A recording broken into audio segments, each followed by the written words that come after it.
We're back. Did you miss us? Guess what?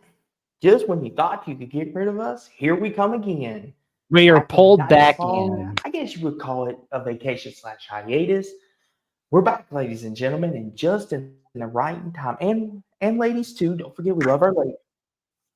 Yes, yes. And not forget our ladies either. We love our ladies.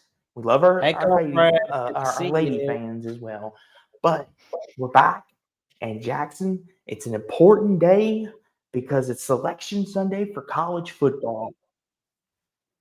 Yes, it is. It's Selection Sunday in college football.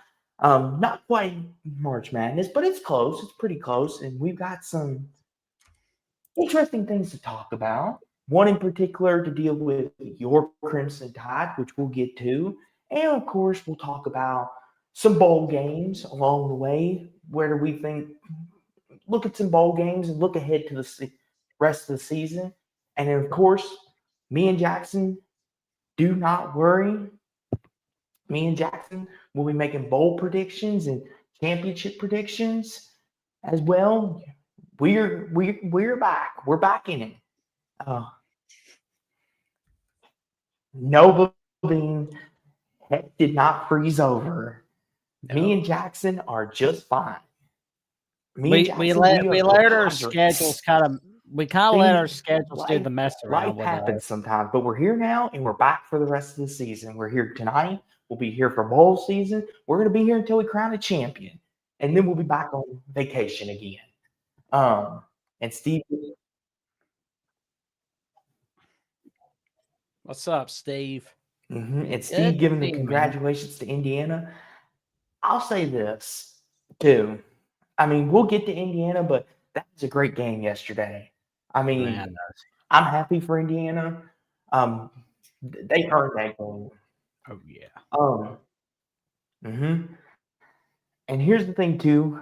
I mean, I'm so happy for Signetti. I mean, what he's done is incredible. And but being yeah, said, I had no idea Indiana's defense was that tough. Listen, we're going to talk about it here in a minute, but Indiana legit can win the whole thing this year. They're that good on both sides of the ball. Like they can legit win the whole thing. Like, and yesterday just proved that point even more. But with that being said, though, Jackson, Selection Sunday, one of my favorite times of the year in basketball and football because you get all this drama, you get all these things stirred up, and you get different things. You know, is this team in? Is this team out? Or oh, is there a chance this team could go on a winning streak and somehow go on a run? I love these kind of things. And Steve says ESPN has a monopoly on the CFP. Rotate the CFP between the networks. Tired of announcers lobbying for their favorite team. Oh, Jackson, we'll get God. into that in a minute. I'm sure. I'm sure he'll have a few things to say. Oh yeah. Take it away, good buddy. Take it away. There's Let's too go. many. Yeah, because like I noticed like a lot of people where it's like we know ESPN's doing that with the ACC. We know Fox is doing it with the Big Ten. The Big 12 is kind of like the Meg Griffin of college football at this point.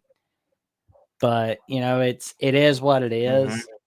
And oh my god. Like Mm-hmm. and Notre Dame got screwed, I will say. But the We'll way get to they that. went We'll on get to about that. it, We'll, huh?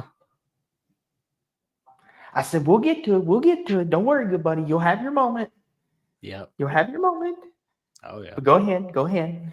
Yeah, because I mean, it's just gonna be interesting to see what happens. But like, what happened today, I think it's gonna have a long effect on college football Mm-hmm. within the next 10 to 20 years.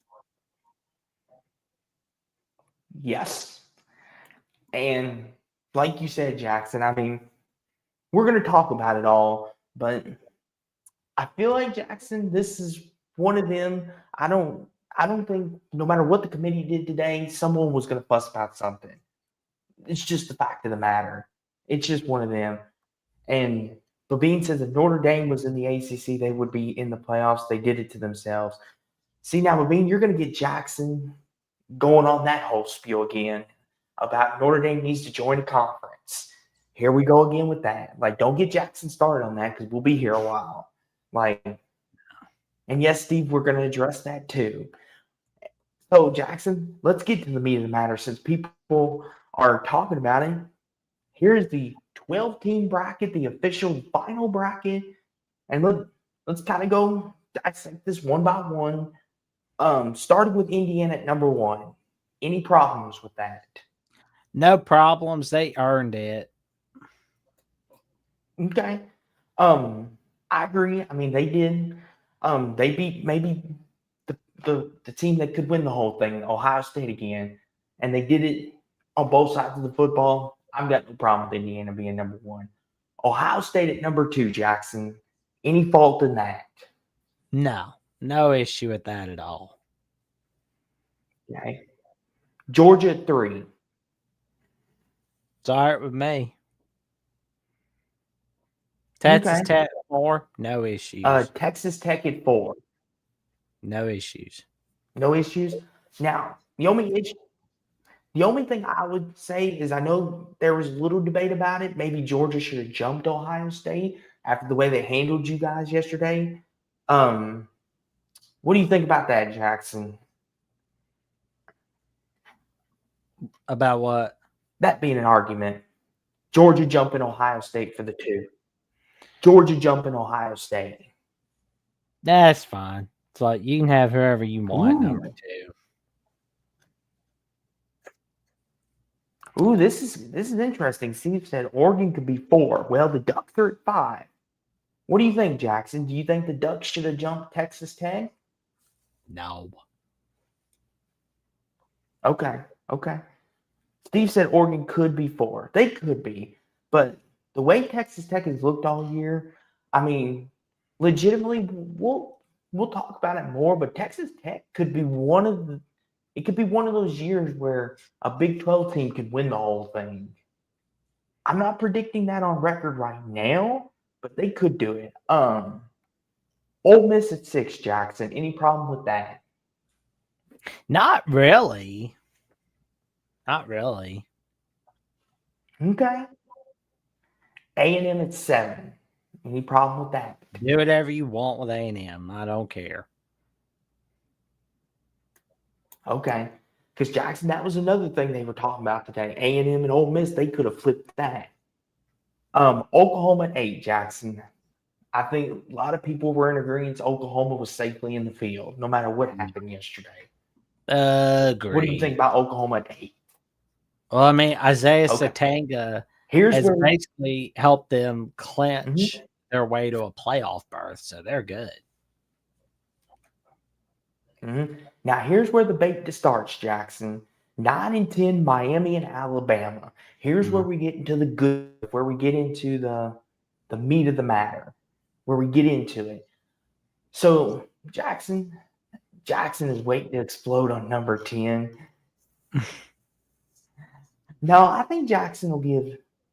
Oh, you didn't see me on the instant reaction live stream on SC at the Voice College Football Bean. I've got my stance on it.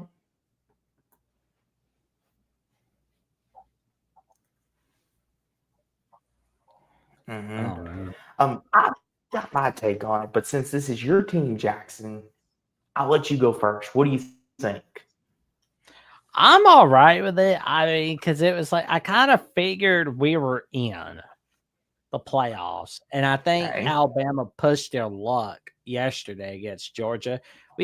Alabama's been ravaged by injuries this year, especially in the SEC title game where we didn't have Josh Cuevas. That hurt a tremendous ton. It hurt us a lot not having him out there. And now that we know next week, well, we're gonna find out, see what happens. All we really have to do is put a ton of pressure on Oklahoma. We're good. And I mean, I'm not really expecting a natty out of Alabama this year. That's not happening. I mean, we get like 1 or 2 playoff wins. That's it. I don't see us going any further than the quarterfinals or the semifinals.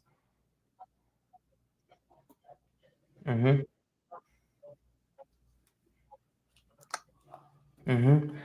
I mean, here's the thing with Alabama, Jackson. That what you and Jeffrey have said all along. You said Alabama should be in the field, no matter what happened in the SC title game, unless Bama got beat by 3 scores, right? That's what y'all were saying all week. That was a doomsday scenario. But you look at how Bama played yesterday, and they got absolutely whooped on both sides of the ball. Think about this, Jackson. You're a big historical guy. Alabama had -3 rushing yards the first time since 1968. Think Yeah. about that, Jackson. 1968. This, to me, Jackson, it was one of them. Georgia literally took you to task yesterday. And my thing is with that is I understand the people saying, how can we punish BYU, but we're not going to punish Bama? See, and that's where Mhm. the argument starts.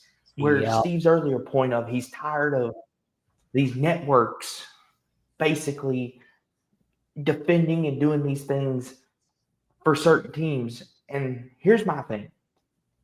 Bama, they went to Georgia and ended Georgia's 33 game home winning streak. They had one of the best wins maybe in the country.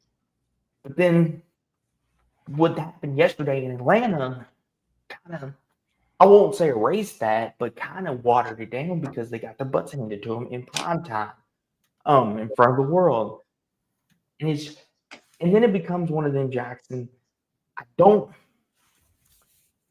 I think here's the thing, Jackson, and we'll get to Miami here in a second, but it's just like I just think if they weren't Alabama, they would have been like BYU yesterday. They would have been left out to dry. They would have been left at the altar.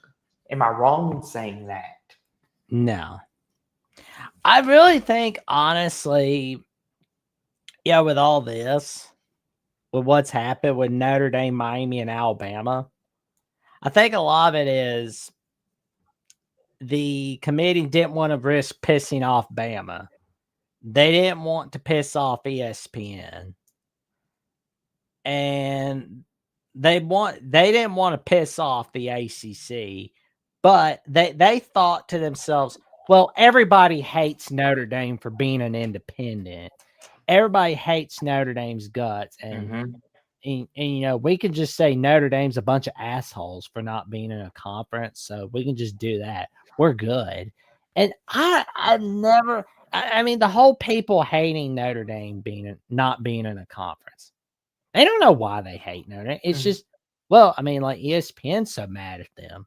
No, they're not. They're mad as hell that they don't own Notre Dame. That's the thing, though. That's why a lot of these networks are pissed. It's because they don't own Notre Mm-hmm. Dame.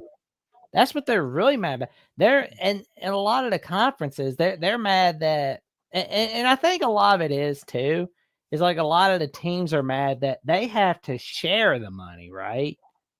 And they're jealous of Mm-hmm. Notre Dame keeping the money themselves. They're jealous of Notre Dame, Mm-hmm. honestly. And I mean, it's like it's like married people pressuring a single guy or a single girl to get married and have kids.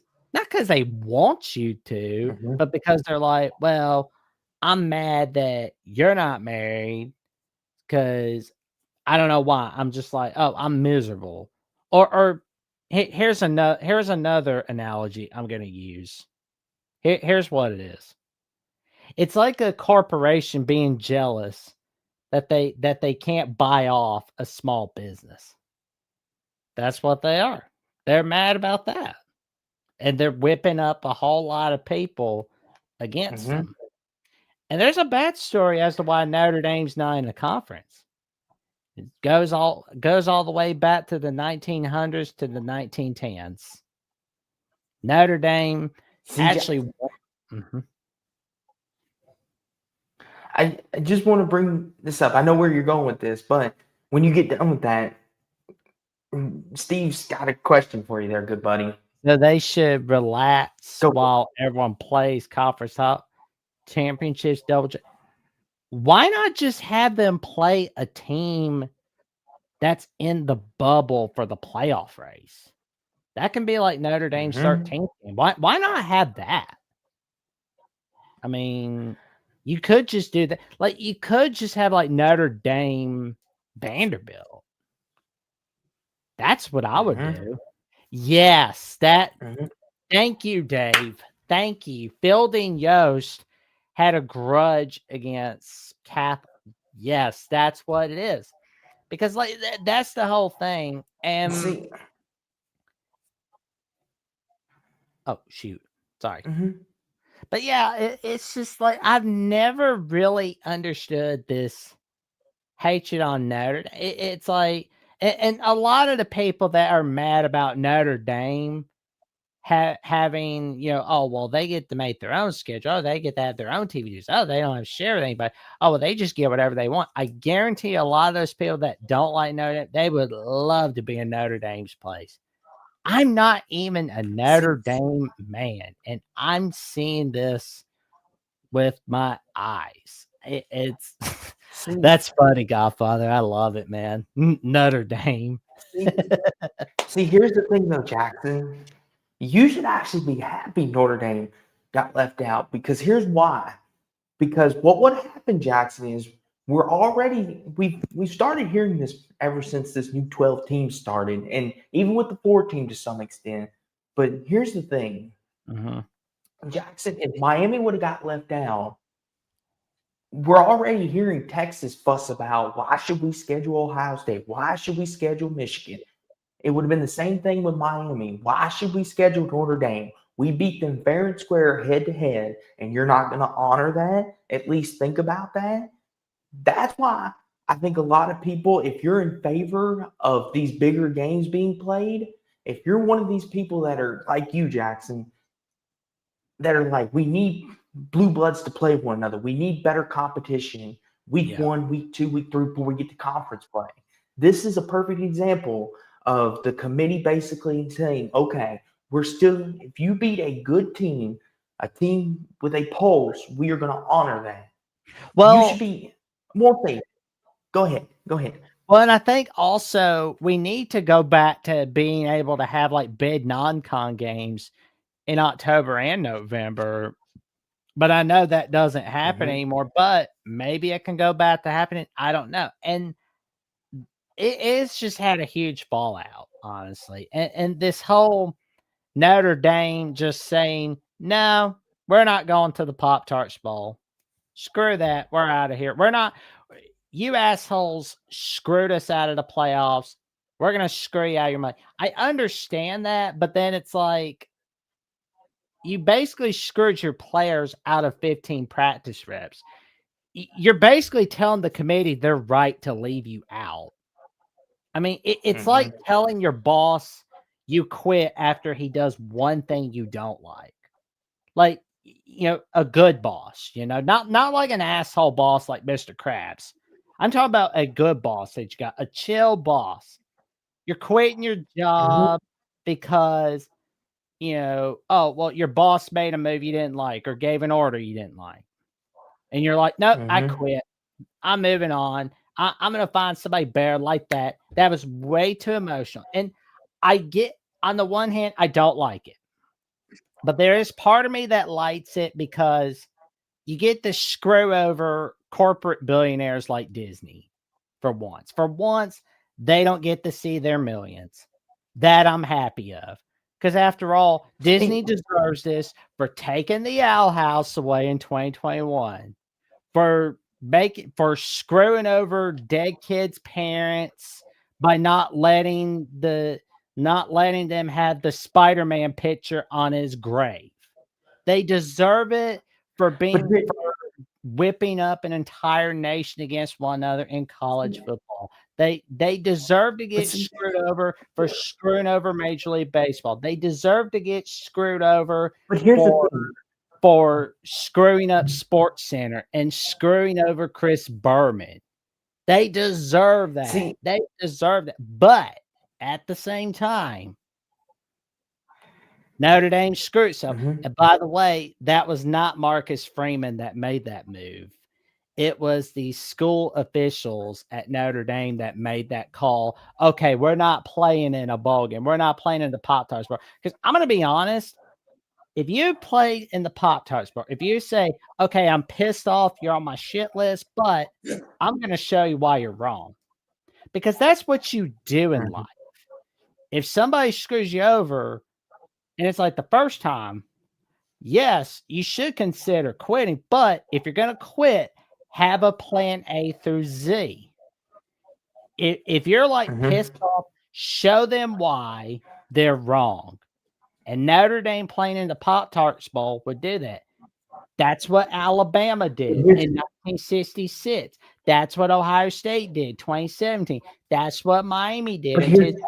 Now, Florida State did not do that in 2023. They were like, nope, we're not going to play in the Orange Bowl. We're just going to like sit there like ducks on a pond.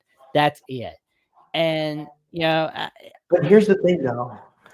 I want to push back a little bit, Jackson, to things that you said. I get you're praising Notre Dame for what they're doing, but it's their own fault, though. Why are we going to reward them for losing to Miami? Is my thing. Why are we going to reward that? I understand sometimes you can't look at head-to-head all the time. That's fine. Like it's like with Bama and Texas a couple years ago. Even though Texas beat you all in your building, you all got better as the season went on and you won the SEC that year. Like, I get that. Like, that's understandable. Or no, you didn't win the SEC that year. My bad. Or did you? No, Georgia won it that year. No. Yeah, you did win the SEC. Okay. I'm confused myself. Anywho,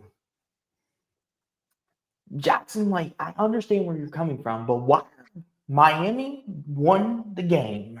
No matter how they did it, they won the game. They earned the right to be Miami there. would get it because if Miami played Notre Dame again, they would get blistered by Notre Dame. And Notre Dame will show that next year in November 2026. That's where I push back just a little bit with you. Not because I have a bias against Notre Dame or nothing. I like Notre Dame. I hope they do good for Will's sake and for our other Notre Dame people. It's just they lost to Miami. They lost the game, and they lost to Texas A&M. They lost their two best games. Why are we rewarding them? They failed. Because they went on a hell of a winning streak afterwards. You're going to punish a hell of a winning streak. But we also have to look too at who they beat us along the way. And like Steve says, their best win is USC. Like we have to look at everything in context. And some people will say, like today, I heard a couple different times, if we put Notre Dame and Miami on a neutral field today, who would you pick to win? And everybody probably said Notre Dame. That's fine. But guess what? We don't have hindsight of 50-50. We played the game week 1, and Miami was the better team that day. And guess what? They earned the right to be here. They earned the right to go play Texas A&M and a chance to go play for a championship. They earned that right. Notre Dame failed and lost. Now they need to regroup and pick themselves back up and go play the bowl game. But you can't base everything off of week 1. Week 1 is not every week of the year. But here's the thing, though, Jackson. The point is, though, Miami still won the game. You're basically telling people, if you beat a team, we're still going to put the other team in. So that head-to-head you schedule, that really doesn't matter. And Jackson, and it trickles down. You play bad against no offense to Louisville. You play bad against a Louisville team that collapsed. You lost to Louisville. Louisville collapsed for the rest of the season, right? And then you lose to SMU. Once again, SMU close but no cigar. Notre Dame lost to an 11-1 Texas A&M team. Notre Dame lost. So it's like Miami lost to 4 lost teams. So, but here's the thing, though, Jackson. But here's the thing, though, and I want to bring this up because this is a great point Dave brings up. He said, every game matters on your schedule. I don't care if it's week 1 or week 14. Exactly. Because, Jackson, we're setting a precedence here. And I mean this with all due respect. If Notre Dame is going to bank, we lost our 2 biggest games, but look at what we did coming down the stretch, winning 10 in a row. That's good. But here's the thing.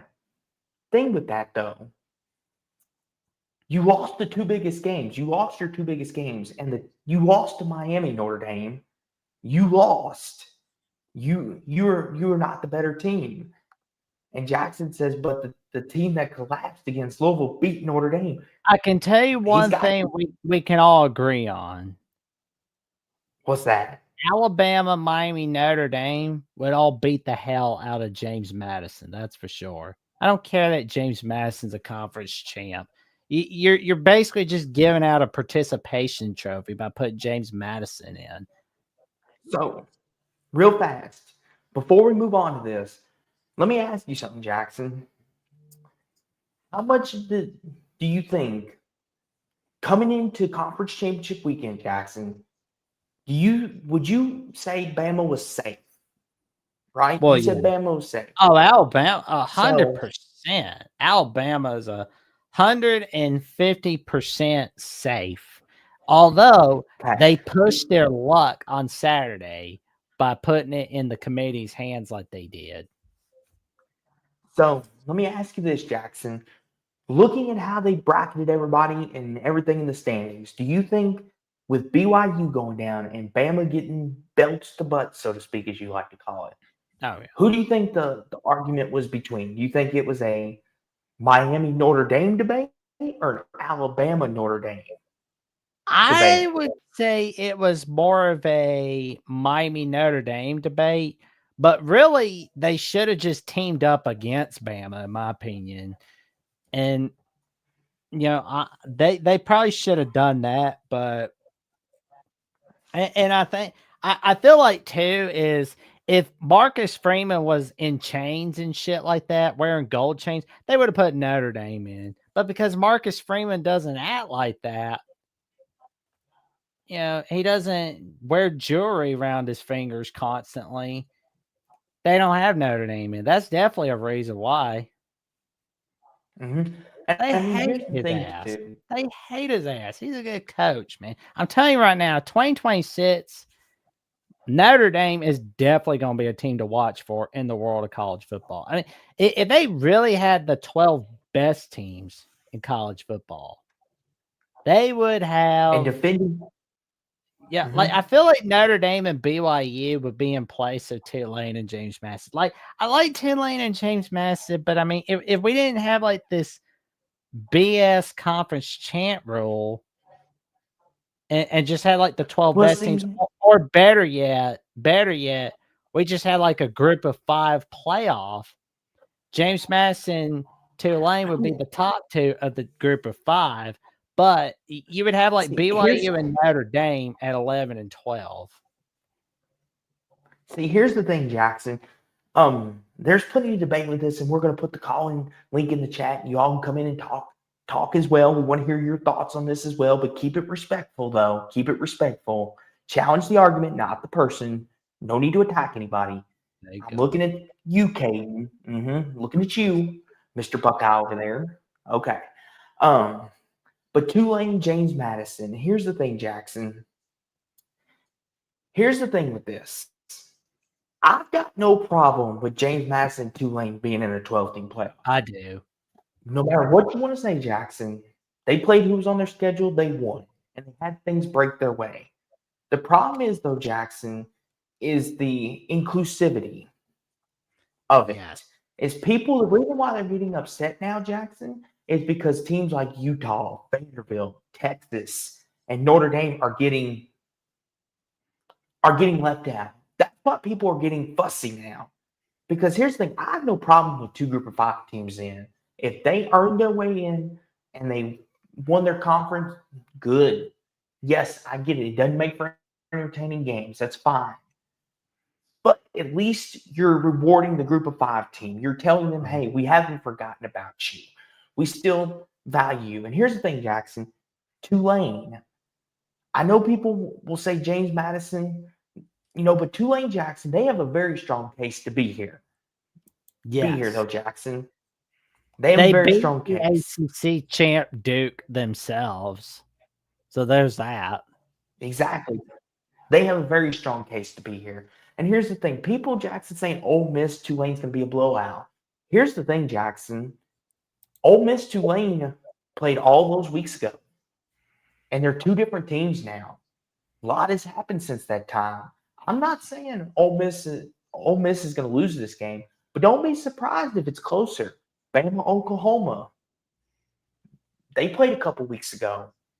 Bama's got a chance to right or wrong. I mean, we've got two rematches from the regular season that we get to see again, and we'll get to see these results.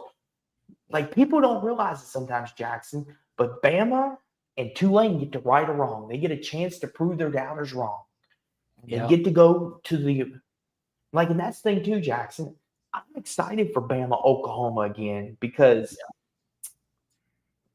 if Bama beats Oklahoma, then they avenge one of their losses. They prove to the world, hey, we can be here.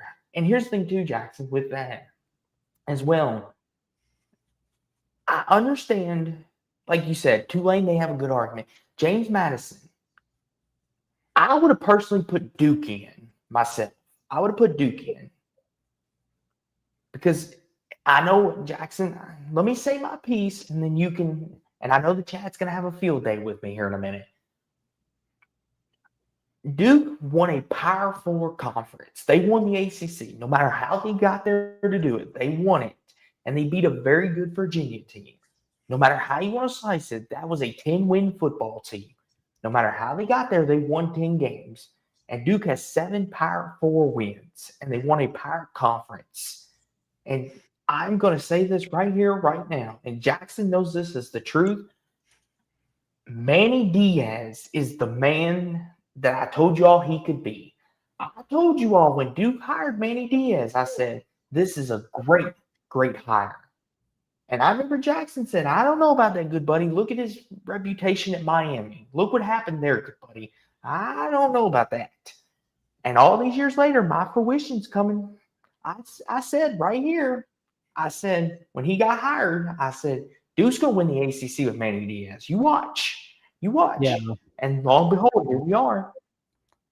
Well, go ahead, good buddy. Go ahead. My rebuttal, Duke won the AC. Who gives a shit? They're a 5-loss team. Who gives a shit? That's what I say. They got blistered by Illinois. Tulane beat them. UConn beat them. I mean, that's not a team that would be winning playoff games. If you're putting them in the playoffs, you're just asking for them to get blistered by Oregon.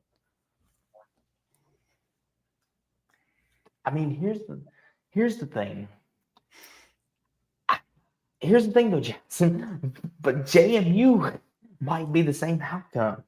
That's my thing with this, Jackson, is you're sitting over here trying to defend Duke being a 5-loss team. Do we know they have a better chance than JMU? Not really. Yeah, they would get their ass kicked. Here's the thing. Duke would probably do better than JMU will. I would put money on that. Because Duke has a really good football team, Jackson. Mensa and that offense, they were finding their stride late in the year. They were finding their stride late in the year. And it just bugs me. And Jackson, and I've even said this, there was going to be a year or two where we were going to have a 4 or 5-loss team make a conference championship and win it. Did I not tell you and Jeffrey and Will and everyone that would listen to me that would happen? Yeah. And here we are. But, I mean, overall, though. But it's funny that Manny Diaz got Duke ended their conference title drought in the AC before Miami even got one ACC title. Yes, that's what's funny about it. But I will say this, though, Jackson. There's a lot of things looking ahead to this. There's a lot of things we can look forward to. Whether we agree with it or not, it's over. And it might be one of the most controversial brackets we have, Jackson. Yeah. But here's the thing. The field's set now, Jackson. And we've got games to be played. We're going to crown a champion in January. Yep. I know we're not going to make predictions, but First round game, Jackson. Which one you looking forward to watching the most? Honestly, for me, it's Alabama, Oklahoma, the revenge story. Mm-hmm. I got you. I think A&M Miami, that could be a show stealer. And you know what's funny, Jackson? I kind of want to see Miami win. I want to see a Miami Ohio State quarterfinals game. Because here's the thing, Jackson. If Miami is as good as we think they are, if they can beat A&M and then go and knock the national champions out, God. Miami could set the world on fire. I mean, If Miami goes to Natty, I will be wearing a Miami shirt. okay, hold on. What's the time and date? December 7th at 11:02 Eastern Time, 10:02 Central. Jackson Johnson said, and I quote, if Miami goes to the national title game, let me mark this down. He will wear a Miami t-shirt. You heard it here first, folks. Just for that, go Miami, go Canes. Yep. But there is a Yes. loophole of it. There is a loophole of it exploited. You never What's that? had to say, I only have to wear one Miami t-shirt. I have a few of them. Old buddy of Austin, mine, an old man that I knew that was an old neighbor of mine, gifted me some Miami shirts. So it's like, there you go. I don't care as long as you're in a Miami shirt and saying "Go Canes." That's good with me. Oh, I ain't So saying go Canes is Canes. I awesome. said I wear the shirt. I didn't say I would say go Canes. That's the thing, though. Austin's bias exposed red Well, alert. duh. Well, duh. He's like Mordecai simping over Margaret, but with Duke football.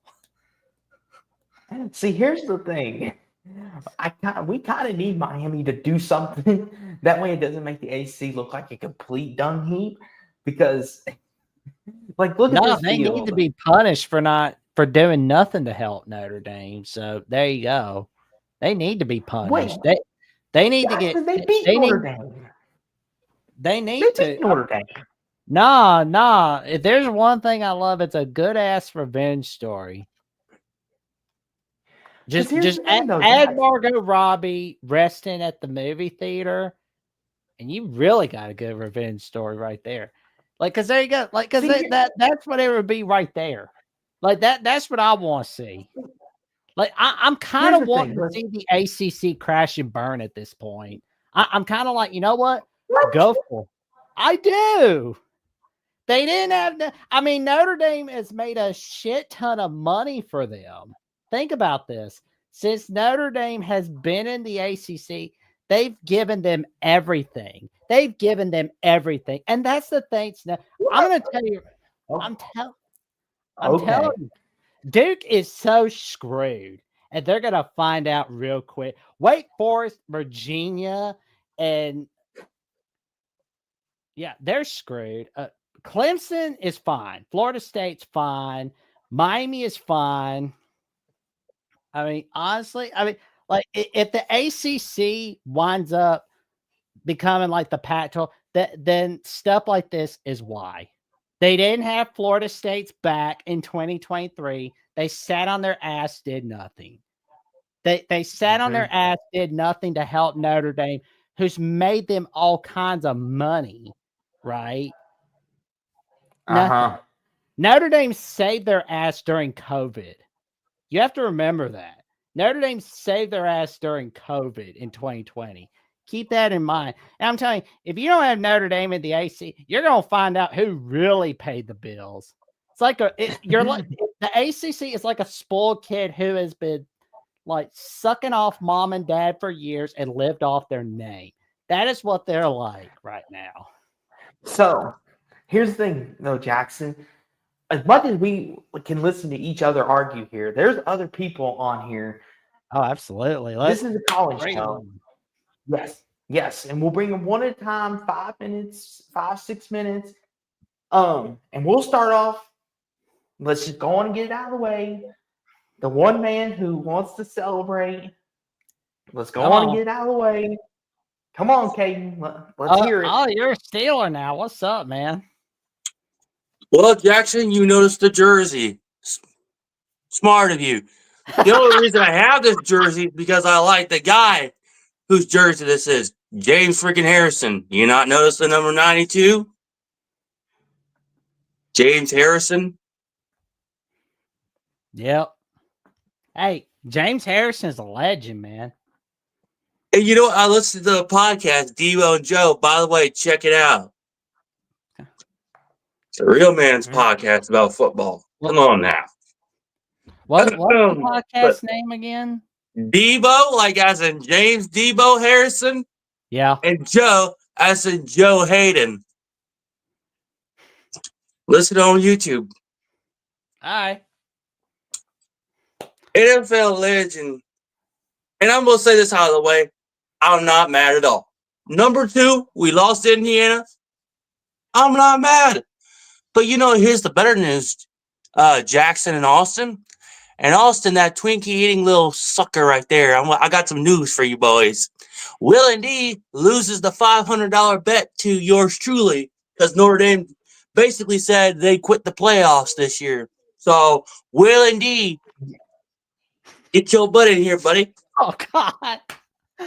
Oh my See, God. here's Oh, the thing, you took Caden. Godfather's shades. Oh man. Oh man. Well, the link is in the chat, Godfather. You're welcome to come on in and play that harmonica. I'm See, asking here's Will the and thing, D to Caden. come in here because he's got to give me $500 because he lost. Oh Lord. See, here's the thing. I'm sure Jeffrey and Will are going to do a show here soon, Caden, and you can go bug them. We don't. But I will say though, Caden, what'd you think of the game yesterday between Indiana and Ohio State? In all seriousness. Personally, I thought my boys were going to go in there and absolutely hammer them like they did to Michigan. And then, Frederick Mendoza decided to change his plans. Coach Signet learned the last time of what happened. I got to give them credit. Indiana's earned my respect, actually, to be fair, as an honest Buckeye fan. And actually, I was just talking to somebody about it earlier, that I said that they gave my respect after last night. So, like I said, I'm not mad. Like, I'm not going to rage or rip the t-shirt. I'm pretty much done with that at this point. And it's pointless now because we're still in the playoffs. Jackson, would you mind pulling up that YouTube? Go on my YouTube channel, please, and pull up that post. I just posted it. Please, sir, I would appreciate it because it's some news I want you to see. Let me see. Let me Go go ahead. on my YouTube channel. You know what it is, Cade and the Diesel Freak. You know where to find it. I know. Here we go. I know you like the James Harrison jersey. Oh, James Harrison rolls, man. I will say this though. Okay, you even have to admit watching that yesterday. How do you feel about the O-line for the Buckeyes? Because Indiana kind of manhandled them yesterday in the trenches. Is that concerning at all? I feel like this game is just letting our offensive line know, hey, we've got to keep the momentum up on the offensive line side of the ball. Because if we don't keep that momentum up, there's going to be some serious problems. It's on my YouTube page, Jackson. Nope. Yeah, go to my YouTube page and then go to my post. It's the first one I just posted to just today. A little special announcement. Oh, man, congratulations. Mary J. Watson, you know who you are. Shout out to you. You took the hand of the Diesel Freak. Congratulations, my guy. Thank you, gentlemen. Thank you. It's blowing up. And personally, literally Friday, that woman took my hand, asked me, and I said, hell yes. Finally, for the first time, I said, hell yes. That's so cool, man. I know the Diesel Freak has got a woman. I know. We're happy for you, my guy. Congrats. Well, I dang sure know it's going to be a happy relationship. And trust me, I'm adding more jerseys to the collection. This is just jersey number 1 getting added to the collection. I got a couple more jerseys I'm going after. But, we'll just see where that ends up. I don't know whose jerseys I might go after next. Terrell Suggs, maybe Ray Lewis. I don't know. Who knows where this jersey collection is going to end up. But mainly about this jersey collection, it's mainly the guys like James Harrison, just the meanest bad boys on the planet. And I dang sure know Austin wouldn't line up against me any dang day of the week if he played in the same high school division as me. I guarantee it. He would not line up against I me was a basketball by player, any means Caden. I necessary. wasn't football. I was a basketball player. I wasn't football. Austin, I still know you wouldn't line up against it because you know I would bulldoze your rear end, boy. You probably would, but guess what, Caden? It's called I got a state championship trophy over there that's waiting to be put up in my office here for basketball. So You're just scared because you're eating them Twinkies because you know if you came face to face with me, Austin, your little carcass would get bulldozed by this man right here, and you dang know it. Oh, Lord. I don't eat Oh, Twinkies, and Jackson Caden. knows it too. Jackson knows it too. I could bulldoze his rear end anytime I please, if he did. Oh, yeah, Jackson knows it. He's just scared to admit it. Oh, Godfather What? just told me. I'm laughing at Godfather, where are Caden. you? I can't hear you, Godfather. God. Hey, Caden, you might get your wish, though, in all seriousness, though. Alabama, Ohio State, if Bama makes a run at it, we could see a Bama, Ohio State national championship game, and you would get your wish, Caden. You would get Jackson Jeffrey on a silver platter. Well, here we go. We got the Godfather on the line.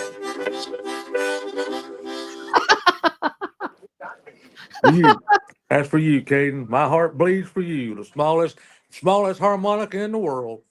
Hey, Godfather, you didn't see the post? Jackson, will you please pull it up again? I saw Absolutely. it. I don't want to see that Please pull it garbage up no more. again. It's garbage. It's garbage. I don't want to see it. Take the garbage off. I Pull it up don't again, want Jackson. to see garbage. I Pull it up. burn garbage. All right, I got pulled up, Caden. There it is. Whose hand is that? You holding your own hand? No, that is my first girlfriend's hand. Dummy. Let me get my glasses on. Wait just a damn minute.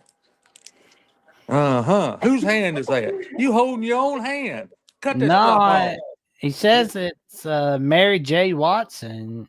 Austin, cut this stuff off. They're gonna throw us off here for pornography. Cut this off. Cut it off.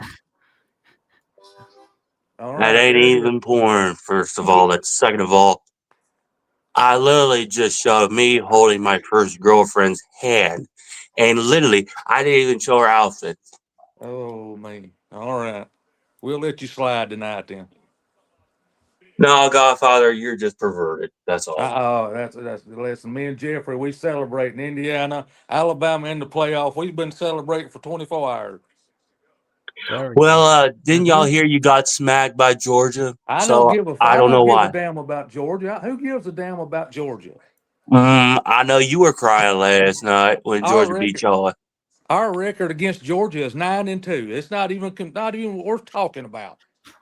Not even worth talking about. Jackson, No. do you know how many Alabama fans I heard last night crying after y'all got manhandled by Georgia last night? Jeez. Who was crying in your eyes? I don't even, I know some of my friends from down in Georgia, Florida, anybody that I follow on Twitter.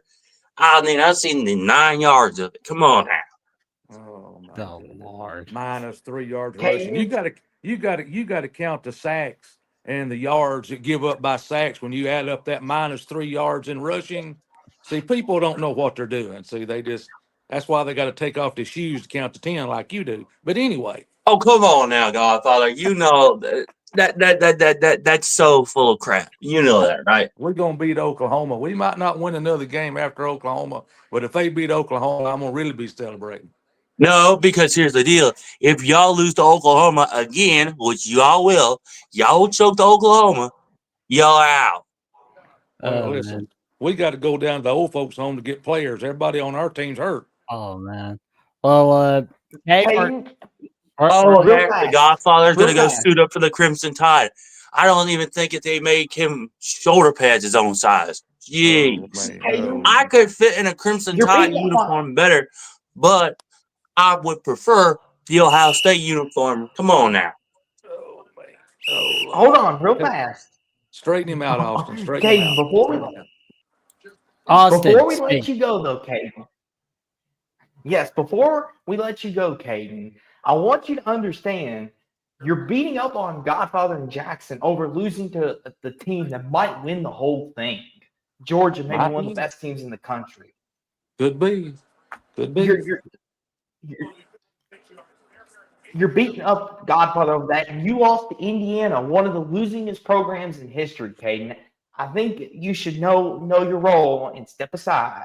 Let the big boys handle business here. Austin, I don't even know why you're saying Yes. that I'm upset. Upset. Personally, I am not upset we lost to Indiana because look at the poll right now. We're number 2. They're number 1. We could do what we did last year. We lost the one game to Michigan, beat the 4 other teams in the playoffs, and win the national championship. So it's not an impossibility that we could get out of the playoffs. It's more of a possibility we could be back-to-back national champions after this. Okay. So It's I a very don't real see why you're possibility. saying that I'm upset, Austin. I don't see why. Well, Caden, I I just want to mean, mention congratulations on the Oh, by the engagement. way, Jackson, do me a favor. Try to at least call Alabama Caleb DeBoer to get you and Godfather some shoulder pads because apparently if they're going to recruit y'all, you're going to need some shoulder pads and some jerseys and you're going to need everything. So just a little piece of advice. You better give the athletic Alabama folks there at the athletic facility a phone call, especially for Austin. Because I bet Caleb DeBoer would love to have you as some backups. Oh, no. Hey, All by the right. way, Oh, roll Buckeyes roll. Roll Tide, roll. Rammers roll, hammer, Tide, yellow hammer. roll. Give them hell, Alabama. Good Good night, night, Caden. Caden. Goodbye, Caden. Night, You'll night, never. Caden. Yeah. And we Anyway, got Darrell on the line and Minnesota Dave on the line, along with Godfather at the SEC. How you jumping during the night? I'm doing great. well. How about you all? Oh, we're doing all right. Doing all right. All right. howdy, You know, howdy, howdy. I just wanted to say that Kate needs to take care of that girl and my kids. oh, shit. Oh no. Oh boy. Oh, no. He didn't go that far, did he? Oh no. Oh. Stop laughing, Darrell. Anywho, It's funny, Darrell. Laugh. Well, I'm just trying to when I have a shock laugh right now is my expression. Like, wow, I can't believe he just said that. That's what I'm internalizing right now. Um, I don't even know. I lost my train of thought, to be honest with you, with that y'all, comment. y'all, But y'all gentlemen, go ahead. I won't okay. hop off here. I'll listen to y'all in the chat. Y'all go ahead. Y'all have a good night. I'll be listening in. All right, man. Bye bye. good Okay. hearing from you.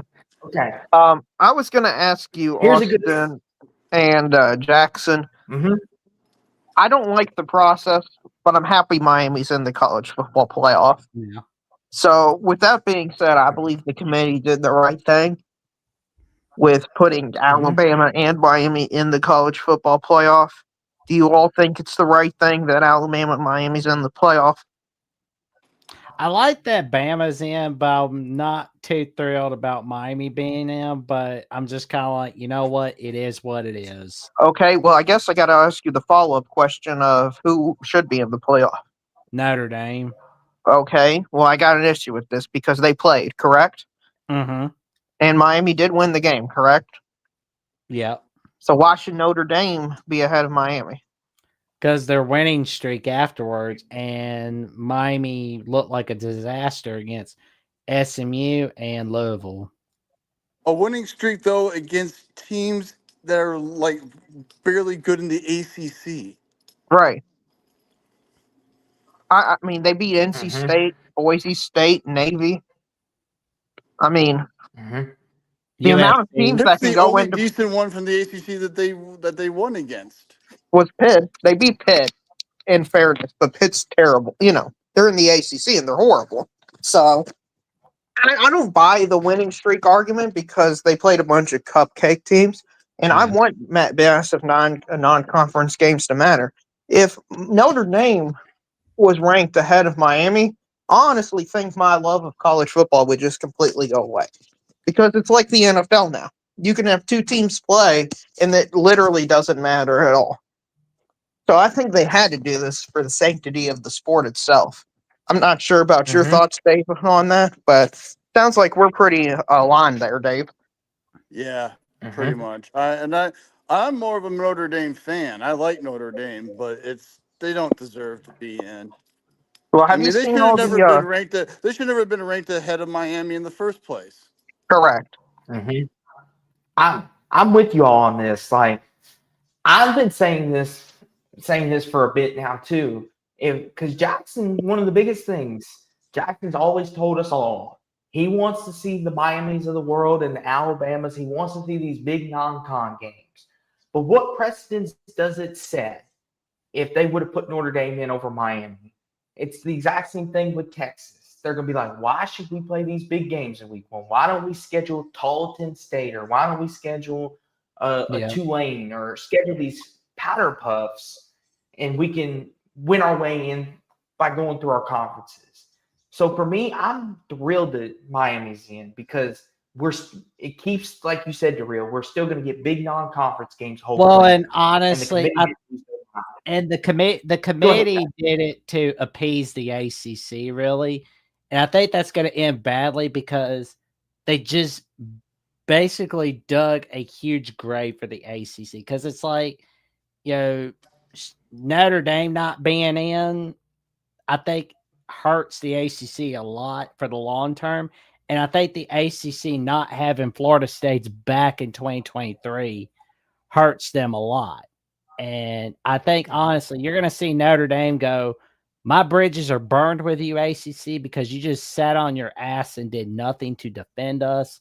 So, because we've made you all this money, we've given you everything, you're nothing without us. You wouldn't have had a great season during the COVID year. You wouldn't have had anything without us. So, here's what we're going to do. We're going to opt out of our contract with you. And while we're at it, we're taking our basketball school, our baseball school, our other sports out of the ACC.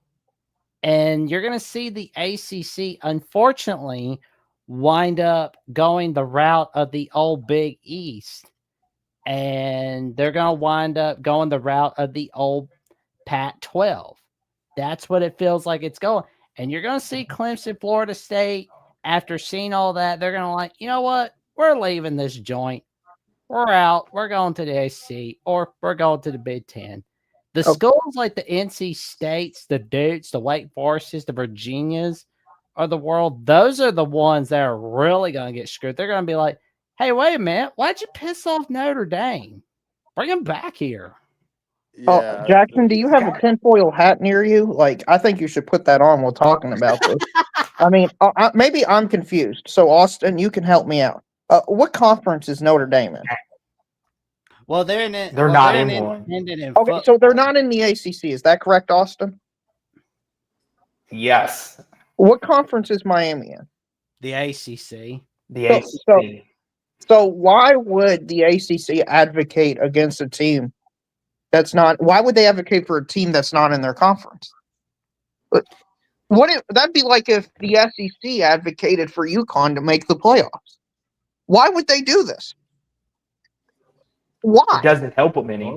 Exactly. Notre Dame, I hate to get high on the hog with Notre Dame, but this elitist attitude that Notre Dame, everybody just needs to bow down and just everybody should just be happy that Notre Dame's just walking in the same path as them. I'm sorry, Notre Dame. The only reason you're even in the discussion is because you have the contract with the ACC, because the ACC is a bunch of trash cans.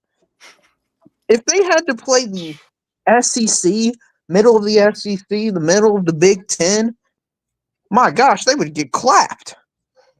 Notre Dame should be groveling at the ACC saying, thank you Thank you for letting us play NC State, Pittsburgh, Wake Forest every single year. That way we get these Cream Cup pay for wins. Thank you. Thank you, ACC. That's what they should be doing. It should be the complete other way around. I mean, this idea that Notre Dame is this elite institution that's just above everyone else.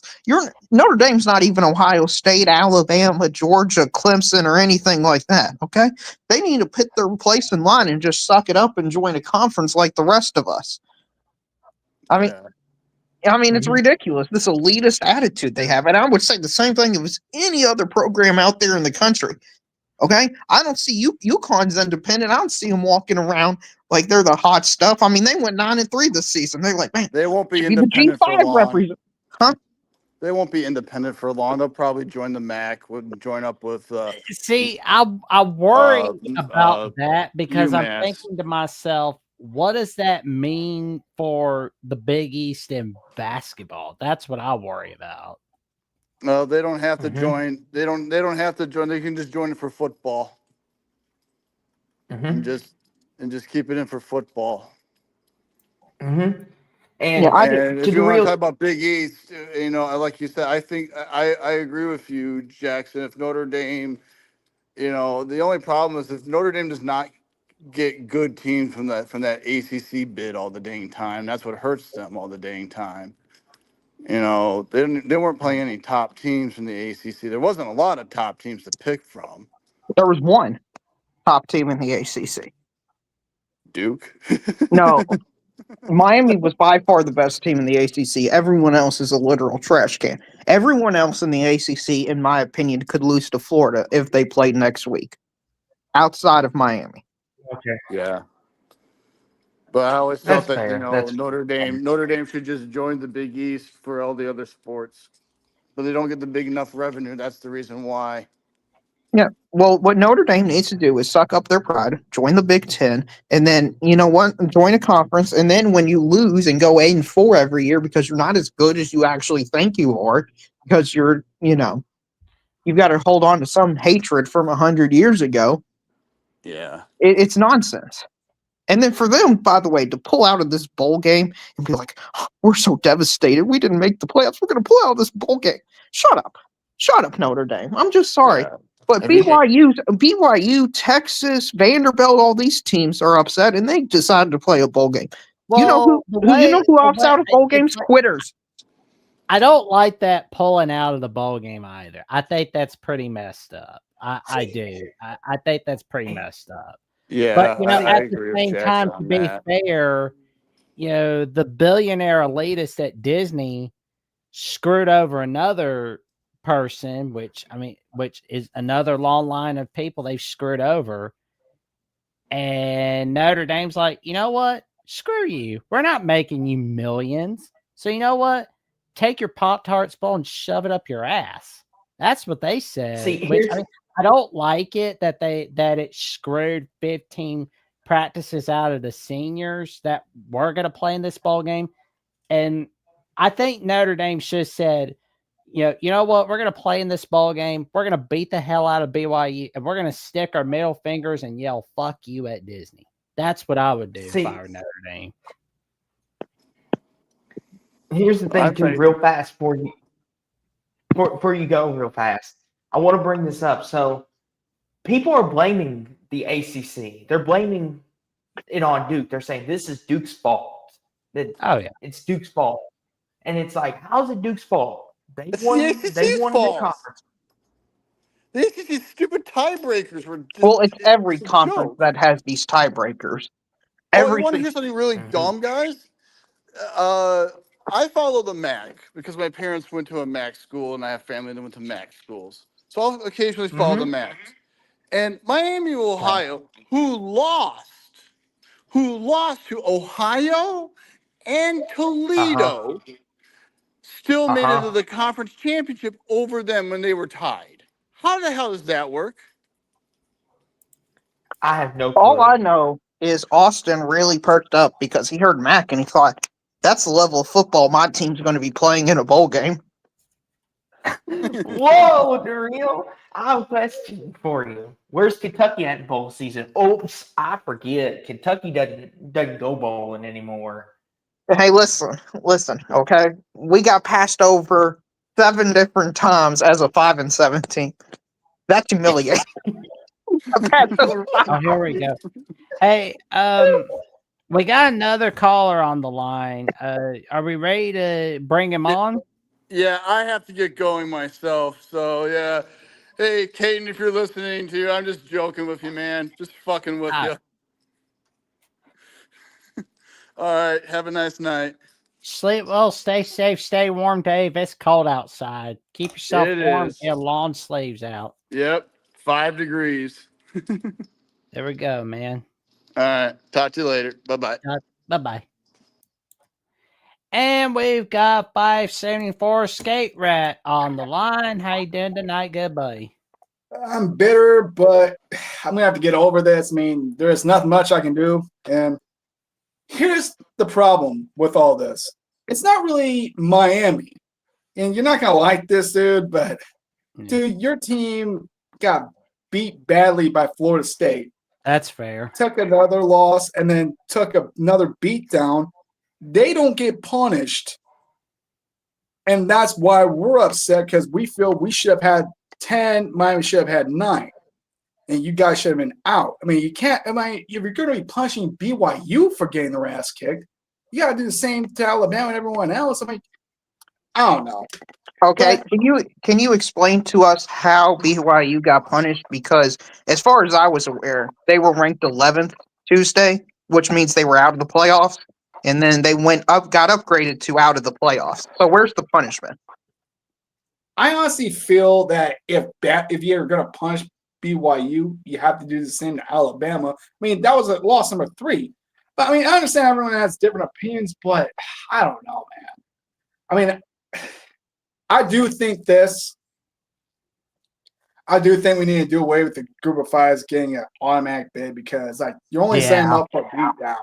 It's like, why? Okay, unless it's only exceptions I would make would be, a couple of those Boise State teams from the 2000s, and which is 06 and 09, and maybe Kellen Moore's teams, but I don't know about that. Well, hell, why not?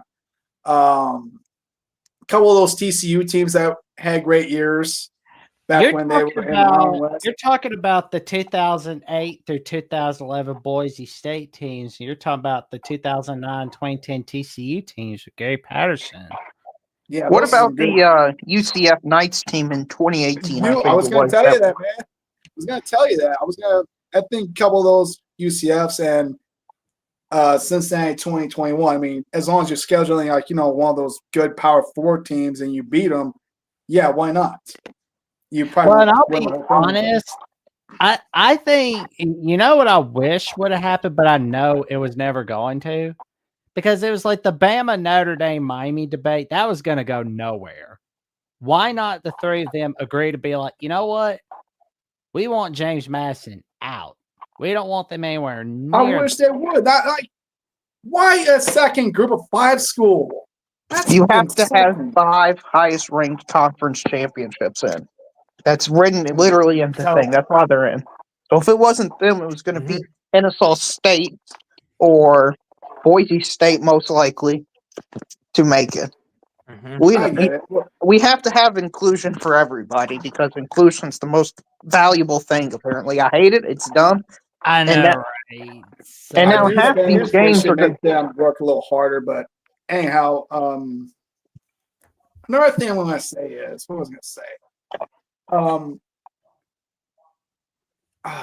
Forgot what I was going to say. People are going to talk about Notre Dame rage quitting, not playing a bowl game, and I get it. But at the same time, part of me is like, I want to see my boys play one more time at least to end the year on an upswing. But at the same time, you're risking injury to guys who are going to be coming back next year in a meaningless game. And I'm like, and the players, they had a team meeting, and the whole team kind of voted to not play. Why would you want a team that doesn't want to be there in there I mean, You know what it felt like to me? It felt like, saying no to a boss that gave you an order that you didn't want to do. It's not like anything bad or anything. It's just something you didn't want to do. And you're just like, oh, I quit. You're on your own. You can go find your own replacement. And then you look bad in the end. You look like the bad guy for doing that by quitting.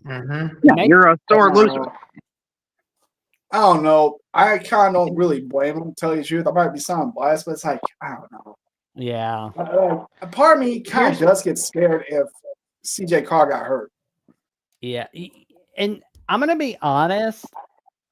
It kind of scares me for the next 5-10 years, because then it's like, I feel like we're going to be seeing this every year where it's like a team gets left out of the playoffs. They're going to be like, nope, I'm not going to a bowl game. Like, I'm really worried that's what we're going to be seeing every year now. And I'm really hoping teams don't do that. Like, Don't worry, Jackson.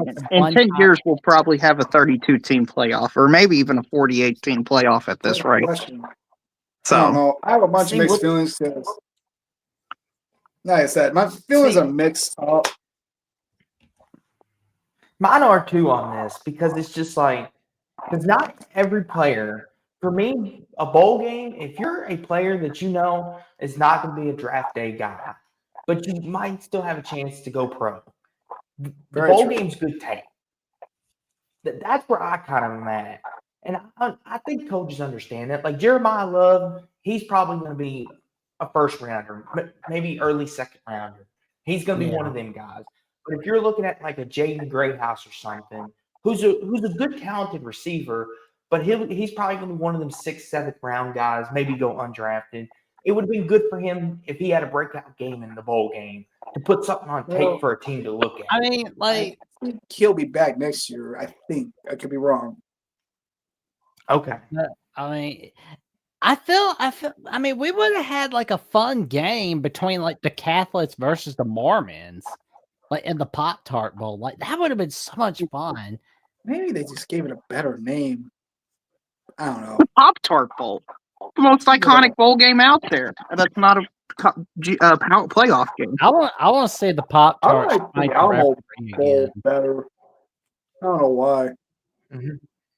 So I want to ask you this, Skate Rat / Walter.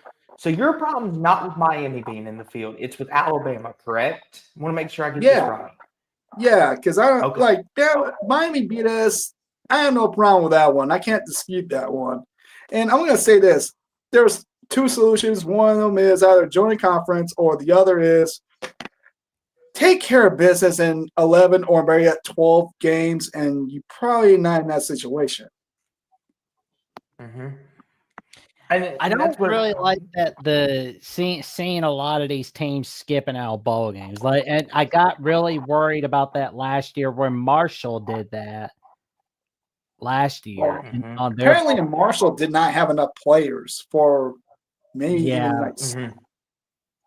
Southern Miss took their head coach, and they lost 54 players or something insane like that transferred from Marshall to Southern Miss. So. Yeah, because it's like it worried. Like I got so worried. I'm like, okay, maybe this is just a one-off thing, but it's like, no, this is not a one-off thing. Unfortunately, this is not a one-off thing. I feel like, and the problem is also Disney owning too many of these bowl games. They have 40 of 40. They are airing 40 of 45 bowl games. So what does that have to do with anything? What they need to do is just kind of split the take a little bit, or deal with having to cut a few of your bowl games. So here's what Disney needs to be doing. You should be 7-5 to be bowl eligible. I'm not a fan of 6-6. I'm kind of cool with the system because I've been so used to it most of my life, but at the same time, I just don't want to be seeing all the bowl games on ESPN or ESPN2. I want to see some bowl games on CBS. I want to see some bowl games on NBC. I want to see some bowl games on Fox. I don't give a rat's ass about another rerun of Peter Griffin picking belly button lint off his belly button. I don't care. Oh, goodness. We could watch that anytime. We could watch that anytime. You know what? The national championship needs to be on. I'm still gonna watch it. The national championship needs to be on Fox. It needs to be on local TV. Yes. And they need to have it on probably I don't know why it's Monday. Mondays suck. So stupid. So stupid. Put that shit on a Saturday night. I was saying that, but you know, some of the NFL playoffs, like, okay, first things I first. don't What give came a first? rat's ass about the NFL. College came first. College should be able to do that. Put Well, that guys, shit- I understand we all like the NFL, but the NFL playoff is the 5,000-pound gorilla in the room. They will absolutely stomp everything. Well, here's They are here's Godzilla, and you all are just a person. That is the equivalent. Here is my offer. Put the national title game on Saturday, and for the NFL's Saturday playoff games, move that ass up to daytime. Make it daytime. Do not make that shit a Saturday night game. No. Your Saturday games are daytime games. Well, did you see? They're so afraid of the NFL. I'm not sure if you've seen what they've done with The the. NFL should be afraid of college, not the other way around. Because Jackson, that's laughable. The NFL just had a Thanksgiving Day game that had 57 million viewers. I mean, here's the thing, that- though. you can combine like the top 5 college football games, and I don't think it would hit 57 million. Where do people think like the prospects come from? They come from college. NFL needs the college prospects the most. That's the thing, though. NFL needs to realize who they need to play ball with. Honestly, they are forgetting that. Obviously, it's like the ants versus the grasshoppers out of Bud's Life. Jackson, I'm sorry. I just don't understand how you don't see that the NFL is literally the king of all sports. And they have to everybody moves everything around them. Like I was going to say, like the top 2 playoff games, which is Texas A&M and Miami and Alabama versus Oklahoma, they've intentionally made it to where they're not going to be competing with the NFL. That's not a coincidence because last year they went head to head. Playoff predictions. Let's have some fun with this. You guys, not now, but I don't know, a little bit. Maybe next week, let's come on here and make predictions. We could do that. Me and Jackson got you covered. Yeah, we'll make sure to find some time for you. And we're figuring out when to have like the bowl predictions for you guys because I can't do bowl predictions because you don't know what players are going to be playing, what players are going to be opting out. Like the whole opting out thing, it's first it was players opting out because Jalen Smith's injury, and then now Notre Dame got so pissed off. Oh boy! But it's just such a shame. Yeah, I don't like that either. Small time republic. The only time NFL should be playing on Christmas Day is when it's like a Thursday, Friday, Saturday, or Sunday, not Christmas Day every year. I mean, no. I think people have to just kind of push back on that crap. Yeah, that's not happening. Look, I don't think you understand how powerful the NFL is. It's not even just a sporting event; it's a cultural phenomenon. I made one time. I made a Justin Tuck highlight video when I was 19 or so. No, 18. And on my. Oh no! He accidentally got no. Come on! I am so. But anyway, sorry. real. Just like his playoff chance out. Isn't that shocking? The Notre Dame man got cut out. Who could have? That is poetic right there. That the Notre Dame man was the one who got cut out. Why did it cut out on him? I am not happy about that. It's here's the thing too. StreamYard, stop cutting out our callers. I got the belt. Here's the thing too. Daryl, you're talking about cultural. Like Jackson loves his college football, but here's the thing about it. Like Jackson, his biggest thing is college football should be the forefront, and I'm like Jackson, it wouldn't do good numbers, and Right. it's just like with the NFL. Like if you kick the NFL off, they're only just gonna get mad and assertive and show you who the boss is. That's all they're Right. gonna I do. mean, that really was shown during the Ohio State Tennessee game. You compare that viewership to the NFL playoff game that was on side by side, it wasn't even close. And that's what's going to, I mean, they intentionally avoided those games because they wanted their premier matchups to actually have some muster. I mean, this Oregon James Madison game in terms of TV ratings is going to do like what? Nothing. TNT's the Maybe one who. The ultimate loser was the TNT executives tonight because Ole Miss, Tulane, Sorry about that. and James Madison, Oregon's going to be their two games. But it's a complete disaster what's happening with the playoffs. 50% of the playoffs is a complete joke. Tulane, Ole Miss, complete blowout. Oregon, James Madison, complete blowout. And then guess what? On top of that, we got a rematch between Alabama and Oklahoma. That's what we want in playoffs: is rematches. Also, Tulane and Ole Miss is a rematch. And then the winner, if Ole Miss wins, that will be a rematch with Ole Miss Georgia. And see, here's the thing too with that, Daryl, is, and that's what just eventually is going to happen. We're going to get more rematches. The rivalries and all these games are not going to become as special. And here's the thing too, Daryl, we could see Bama, Georgia for the third time this year. Think about that. Yeah, it's unlikely though. That's unlikely, but they have to mean in the national championship game.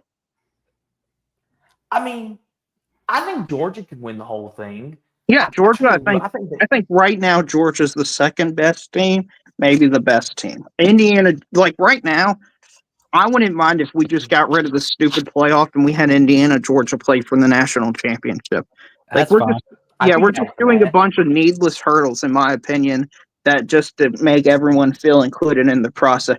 And yet what's happening is no one's happy because we'll have Notre Dame man come on here and explain to us that Alabama should be left in the playoffs because they played a conference championship game against a team they've already beaten and they lost to it, despite Notre Dame man sitting at home and playing absolutely nobody. You know, no matter what happens, everybody's just going to rationalize their team making the playoffs.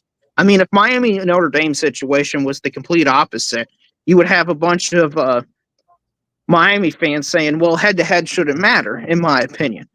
And that's what will happen if we expand to 16, 24, or 32, is everybody's just going to argue for their thing. And Daryl, and the sad part about it is that I've said this to Jackson and I've said it to Jeffrey. I think they're trying to turn the college football playoffs into March Madness. They want that feel in college football. Yeah, it's not happening. They want a good Cinderella story. They want a Vanderbilt to go on a Cinderella run. They want it to be where an Ohio State or a Georgia, these blue bloods could lose to a Cinderella. They want more of those, and it's just like it's not the same. Because college basketball, you can get hot or you can miss some shots. College football, at the end of the day, talent's more than likely going to win out. Like James Madison, they're probably going to get beat by, being generous, 27 points by Oregon. If we're being generous, maybe Oregon will be nice and let them score a couple times. What do we think? Yeah, their strength of schedule, by the way, Austin, 123rd. The discrepancy is real. Yeah, the discrepancy is an underway of putting it. Now, their strength of record is 18, which is very deceptive because they've just been up on cream puffs all year. But, I mean, I saw them play against Troy, and the first thing I thought is, man, I want them to play against Oregon. That was the first thought I had. I said, man, they're really struggling against Oregon. I don't know what's going on. Yeah.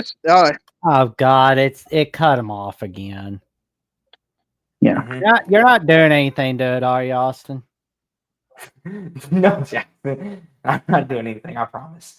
That's just the here's Notre Dame man keep getting put down by the world. Yeah, Hey, StreamYard is messing with do you this. think maybe if his team joins the conference, he'll be allowed it back in? I think there may be some connection between them. You know, if Notre Dame won their conference this year, I think they would have made the college football playoff. I think that was the thing that really could have been the difference. Yeah, Ohio State can win it all. I mean, there's 3 teams who can win it all this year, in my opinion: Indiana, Georgia, Ohio State. Ohio State's the least proven of the 3, in my opinion, because their best win is Texas. And Texas is a solid team. I mean, I would say they're the 9th best team in the country, maybe 8th. I think they've got some flaws, but they're the very top of the team with flaws.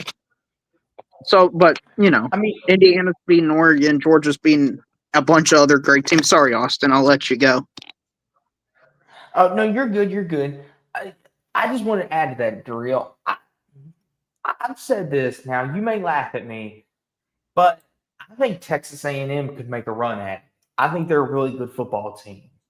They've had a couple bad games, but when they play their best, we've seen how good they can be. They've got everything you would want in a championship team. What do you think, Darrell? Am I being I think they have absolutely played nobody with a soul outside of Notre Dame. I have no idea how good they are. I mean, in my world, if I was doing playoffs, I would have Texas A&M out of the college football playoff, and I would have Texas in. I don't care. Texas A&M's 11-1. They've beaten absolutely nobody outside of Notre Dame. So I value high octane wins. Texas has 3. Texas A&M has 1. That's the way I view it. I got you. Okay. Is Texas A&M going to beat Ohio State? Probably not. Probably not. No.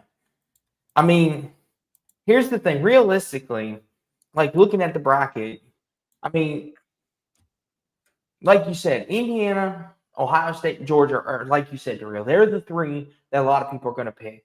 But Texas A&M, I've seen some people say they could be a sneaky. I've seen some people say Alabama could still win the national championship. Now, I know the performance we saw against Georgia, a lot of people would disagree about that. Would be the best. That would be the most funny outcome.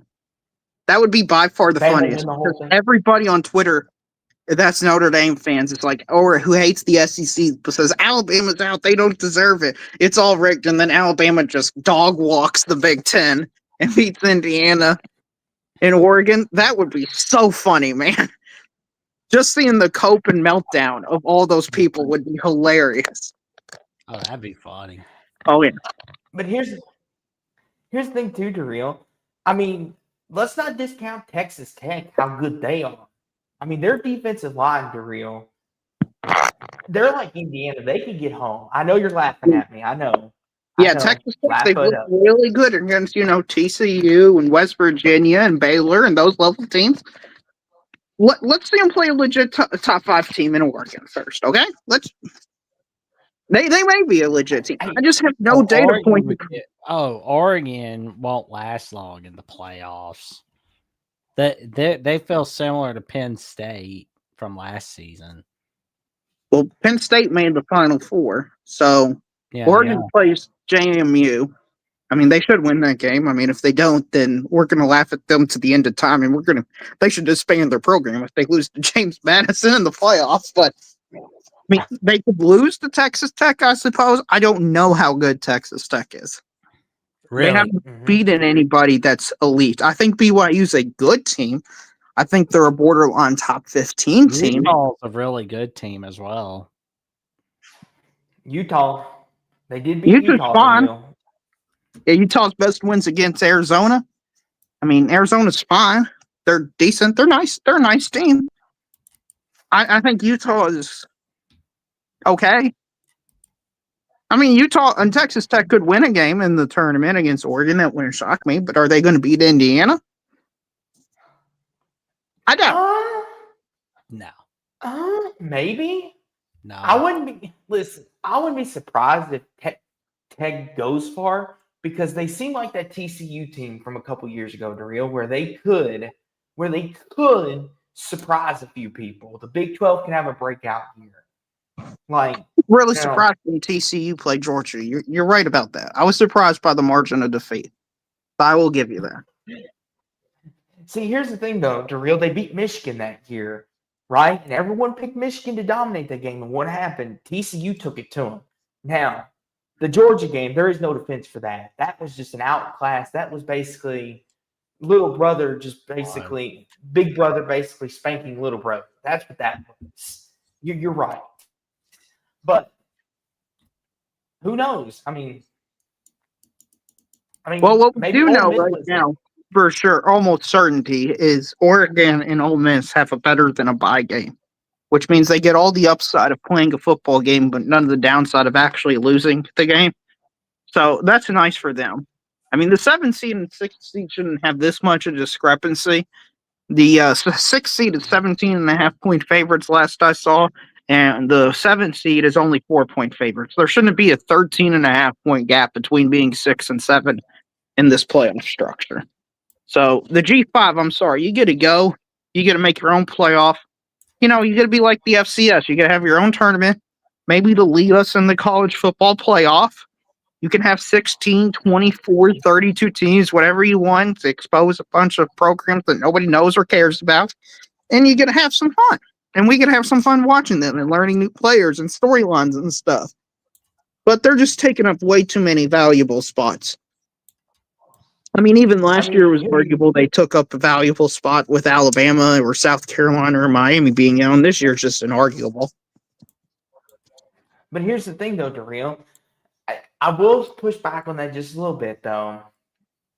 People wanted inclusivity in college football. They wanted the group of 5 to feel like we aren't forgetting about them. And the committee was like, okay, we'll let you have a spot. And Darrell, and in the group of 5's defense, they were not expecting the ACC to go down this quick or this fast with Duke. Now, I will say I'm happy that Duke won the ACC for Manny Diaz to prove my point to Jackson. I am happy about that because I do love me some Manny Diaz. But that's the problem, Darrell.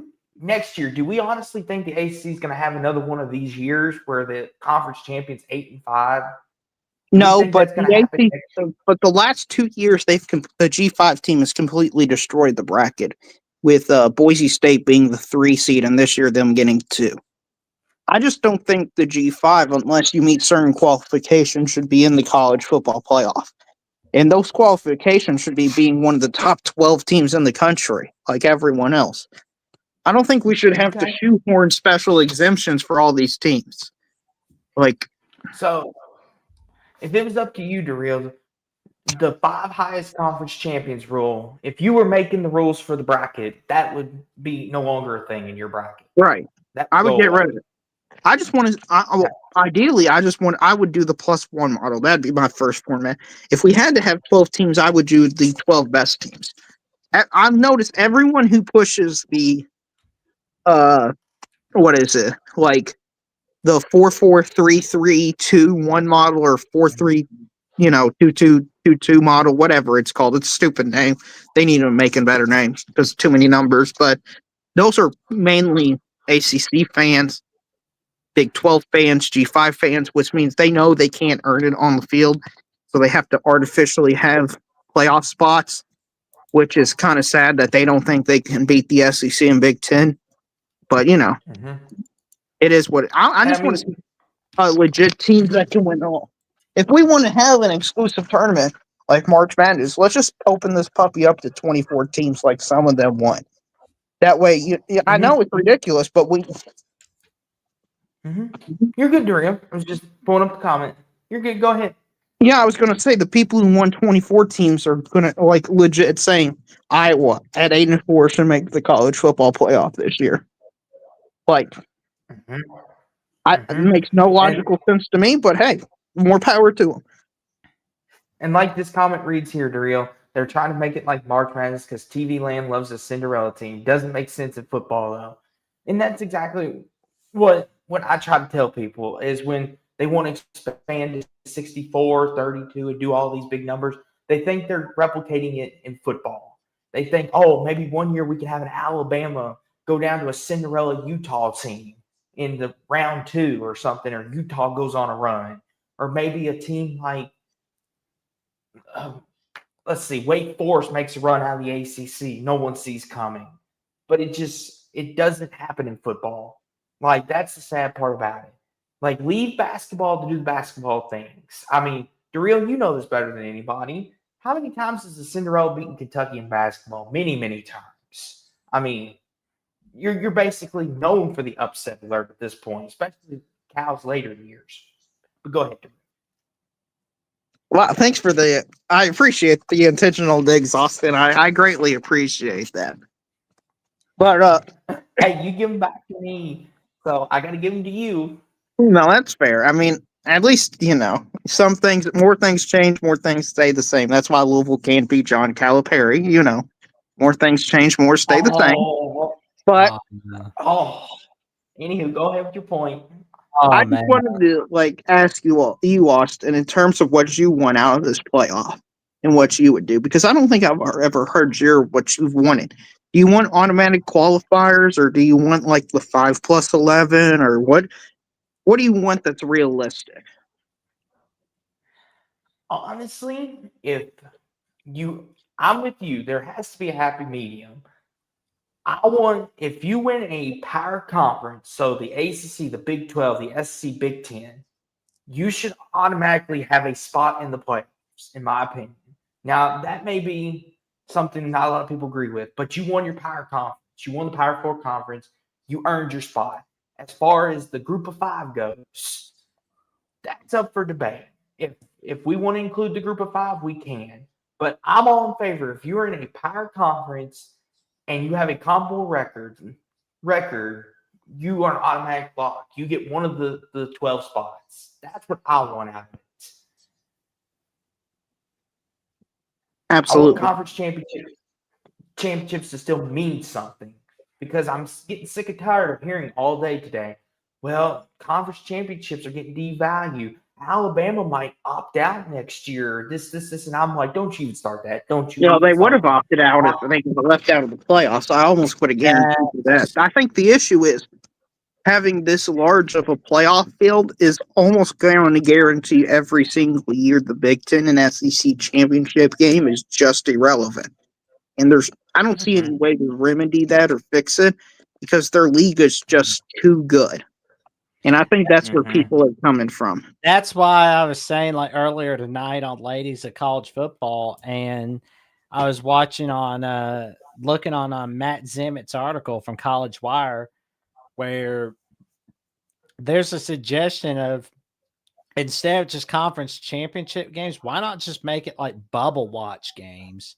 Have it be like, say, Alabama, Miami, or Vanderbilt, Notre Dame, or Virginia, Texas, or something like that instead.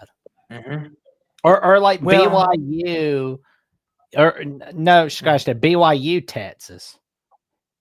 I mean, it could be interesting. I mean, the issue I could see with that is people will complain about their matchup. There will be somebody who's always on the outside that's looking in. Somebody will complain it's rigged against them. BYU's got to go up against the SEC team. It's rigged that they're not playing the other conference. They want to eliminate. You know how it is. It does feel like, because it's like college football has never really been about fairness and all that, because like somebody is going to get screwed. Like, that's the thing. Yeah, I mean, listen, there's a bunch. Sorry. Oh, you're good, Daryl. Go ahead. I was going to say there's a bunch of teams that can't win the national championship, and there's a lot of people who just don't understand that you can't just look at your record and that determines how good your team is. 9-3 teams are better than some 10-2 teams. There's some 8-4 teams that are better than some 11-1 teams out there. Now, they're few and far between, but they do exist. And the fact people can't understand this is, I think, what's hurting the sport the most. And let me run this by you, Jackson and Daryl, and I want your opinion on this, because this is something that I saw floating around. How do we feel about a 4-team play-in tournament, like they do for the NBA? Like, say for example, for regular season, for the playoffs. Let's say the 4 teams. Let's say we put Notre Dame, Texas, Vandy, and Utah, and they all 4 play one another in a little mini tournament. And the winner of that little mini tournament gets one of the final spots, or gets the extra +1, like Daryl says. how do we feel about that? Would that be good, bad, or just more wear and tear? I mean, that'd be fine, but you'll run into people like to complain. So whoever's just Yeah. outside that will say, "Oh, we should have been in it." Utah, who has the same record as everyone else, isn't in it, and it's because of SEC bias, and it's because the Big 12 is always underrepresented. I think, by the way, I just gotcha. want to throw this in. My favorite take I saw today was somebody said Texas Tech got a ticket to the national championship game. That was probably my favorite take that was out there today. Just because the playoff bracket was released, they got a ticket to the national championship game. So you can put them in Sharpie. I heard that on good authority. Oh Lord. They do realize the person that tweeted that, Darrell, they do realize that the Texas Tech's prize is Oregon, right? Yeah, this guy was talking about how Oregon isn't, he was looking past Indiana, talking about how Indiana wasn't that good. If Indiana ain't good, then nobody's good. Wow. Listen, Yeah, I know. I mean, here's the thing. We're gonna find all this out in due time. Playoffs start in 2 weeks. And we're gonna find all this out because the best team's gonna win at the end. That's just how it goes. If Texas Tech wins, they're the best team, right? There would be no arguments, correct? I think we're going to end up in the same place we start with Georgia, Indiana in the national championship game. I think that's probably what's going to happen. Which, by the way, I heard Cinderellas can never make it in college football, but Indiana would have made the national championship this year. I mean, that's crazy. That's like a Cinderella story in itself. If I told you 3 years ago, Indiana's going to make the national championship game. And see, that's the thing, Darrell. Like, the 12 teams are in now. And I always tell people this. If you can run through this bracket and win the national championship, you're the best team because you earned it the hard way. And I know some people may say if Texas Tech wins it, for example, Darrell, I know you won't, Darrell, because you're sensible. But a lot of people will say, oh, it was fluke. Texas Tech was fluky. Having to win 3 games, I don't. Would you consider that a fluke, either one of you? No. Okay. So that would be my point. And I get upset when people do that. I'm like, they had to win 3 games against 3 really good teams. They were the best team, whether we like it or not. Yeah, I wanted to go over some crazy takes with you just for fun since the playoff bracket was. I saw Kalani Sitake talk about after their humiliating loss to Texas Tech, how they played the number 1 team in the country twice. Like, why is Texas Tech all of a sudden being elevated number 1? Makes no logical sense. Dumb comment by him. I saw Manny Diaz, your boy, talk about how Virginia was still a playoff team after losing to Duke and how they might have the best quarterback in the country. Virginia does not have the best anything in the country. You can just end the sentence there. I mean, it's embarrassing. You go 8-5 Duke rolls out, and the Manny Diaz like, we just played an elite football team. They're a playoff team. They've got 3 losses, but they're a playoff team. They got might have the best quarterback in the country on the other side. Oh man. Well, here's the thing. I don't try to put as much stock into those coaches. I just look at it as it's coach speak. They're trying to lobby their case. That's all. I kind of just am like, it's like, here's the thing too. And they even said it last night when they were on stage celebrating and everything. Even the announcers were like, even if Duke really believed that, they know deep down they're not making the playoffs. They had no chance to begin with. And I'm like, even the announcers are telling you that they're just saying that to hopefully maybe by a prayer they change the committee's mind. Like, people have said it for weeks is if Duke wins the ACC, it's up to Miami to save the conference. Right. Absolutely. I completely agree with you. I saw a Notre Dame Twitter account take a screenshot of the Miami Texas A&M game, and they said they could beat both. Notre Dame could beat both of those teams. I thought that might have been the best cope I've seen today. Was that Notre Dame could beat both Miami and Texas A&M. I mean, the irony in that post is amazing to me. It's like Notre Dame, you went 0-2. I know. They're delusional, man. They're in cope land. They're coping hard. I mean, I'm not sure if you saw the viral tweet of the Kalshi betting market for the New York Giants next football coach, but Marcus Freeman at one point was 89% to be their next football coach of the New York Giants, which that would be hilarious if he quit the bowl game. But guys, I'm out. I'm going to the NFL. Like, it'd be even funnier when Lincoln Riley said, "Hey guys, Oklahoma's joining the SEC. I'm out. I'm headed to USC." And then USC joined the Big Ten like 2 weeks later. Man. And I want to address this real fast. He says, "Do you hate Darrell Austin? You're a Louisville fan. He's a Kentucky fan. Aren't you rivals?" I don't hate nobody. Hate's a strong word. And listen, I dislike the team Darrell roots for, but I don't dislike Darrell the person. Darrell's a good dude, man. Like he is a great dude to hang out with, and he's somebody that we know for a fact we can trust when it comes right down to it. Now, Darrell's taste in sports teams, now that's another story. But Darrell the person's a good guy. We like Darrell, and we could separate that. But when Kentucky and Louisville play, I'm sorry, Darrell, the calls have got to come out. That's fair. That's totally fair. But I mean, and this is funny too. Trojan Fight says Riley was 2-0 for CSC after leaving Oklahoma. Who did he beat? LSU 2024 and Texas A&M in their bowl game to end the 2024 season. Oh yeah, I forgot about that LSU game. I'm still looking for USC in the playoffs, by the way. I thought they were going to make the playoffs this year or last year. Lincoln Riley was supposed to be the greatest hire since sliced bread.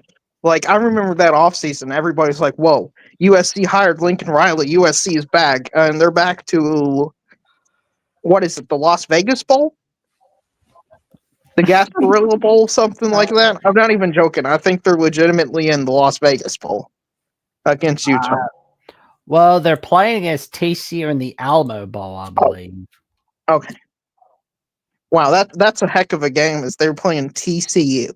Oh, they'll beat that. That's the pinnacle of Lincoln Riley is, man, they're going to play TCU in some bowl game nobody's going to watch. Now, this is also going to be good is last year I was told by every Big Ten fan that the bowl game results mattered, and that's why the Big Ten was better.